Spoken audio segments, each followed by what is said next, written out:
قناة الفتح السارية قدم لكم هذه المادة. أحد الصحابة قطعت يده في المعركة، ولكن ما زالت معلقة، ما ابتعدت من مرة، ما ابتعدت، كسر العظم وما زال اللحم فيها. هذا يفعل فيها، تخيل، وهو في المعركة يضرب شغل، وضعها تحت رجله وداسها بقدمه ونزع حتى خلع اللحم وفوق الكفار.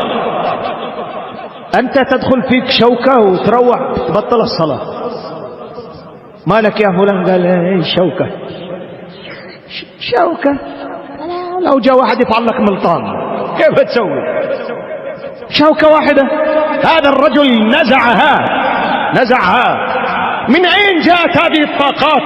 من قوة العبادة التي كانوا يستمتعون بها رضي الله عنهم وأرضاهم. جعفر بن أبي طالب ضربوا هذا اليسرى، أخذ الراية باليمنى، ضربوا اليمنى، قطعوا اليدين، احتضن الراية، وما زال يقول يا حبذا الجنة واقترابها، طيبة وبارد شرابها، والروم روم قد دنا عذابها، كافرة بعيدة أنسابها، علي إن لقيتها ضرابها. ويودع الدنيا وأنت عامل تعبان، والسبب في تعبك وتعب روحك هي كثرة الذنوب.